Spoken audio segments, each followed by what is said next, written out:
Calcium ఐరన్తో పాటు ఎక్కువగా తీసుకునే సప్లిమెంటేషన్లో కాల్షియం చాలా ముందు వరుసలో ఉంటుంది.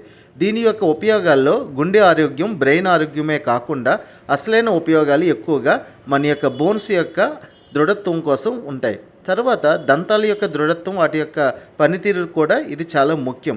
ఎక్కువగా పాలు పెరుగులు ఉంటుందని అపోహ ఉంటుంది, ఇది నిజమే. కానీ పాలు పెరుగు తిన్న వాళ్ళకి వేరే ఆల్టర్నేటివ్ లేదా ఉన్నాయి.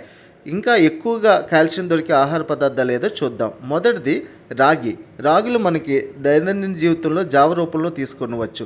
తర్వాత నువ్వులు, ఇది కూడా ఆరోగ్యవంతంగా తీసుకోవడం ఉపయోగం.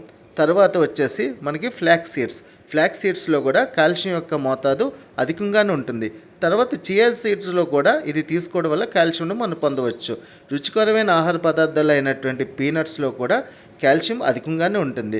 మనం ఎటువంటి ప్రిపరేషన్ లేకుండా డైరెక్ట్గా తినగలిగే ఆల్మండ్స్లో కూడా దీని యొక్క మోతాదు సరిగ్గానే ఉంటుంది. చక్కని రుచికరమైన టేస్ట్ఫుల్గా ఉండే పైనాపిల్ మరియు మన రోజువారీ ఈజీగా దొరికి తక్కువ ఖరీదులో దొరికే ఫ్రూట్స్లో పపాయ కూడా దీనిలో ముందు వరుసలో ఉంటాయి. అంతేకాక చక్కని ఆరెంజ్లో కూడా ఈ కాల్షియం ఎక్కువగానే ఉంటుంది.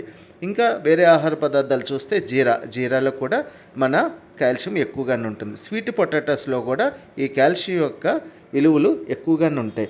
మునగాకు కూడా దీనికి ఎక్కువగానే సపోర్ట్ చేస్తుంది. ఇది డయాబెటీస్ కూడా బాగా పనిచేస్తుంది. స్పినాచ్ రుచికరంగానే ఉంటే కాల్షియం ఉండే పదార్థాలు ఇది కూడా మెయిన్. ఇవన్నీ తింటూ మన బోన్ యొక్క హెల్త్ని, గుండె యొక్క హెల్త్ని కాపాడుకుందాం. కాల్షియం దొరికే పదార్థాలు చాలా వరకు రుచికరమైన, టేస్ట్ అయినవి అవ్వడం వల్ల ఇది తీసుకోవడం చాలా ఈజీ.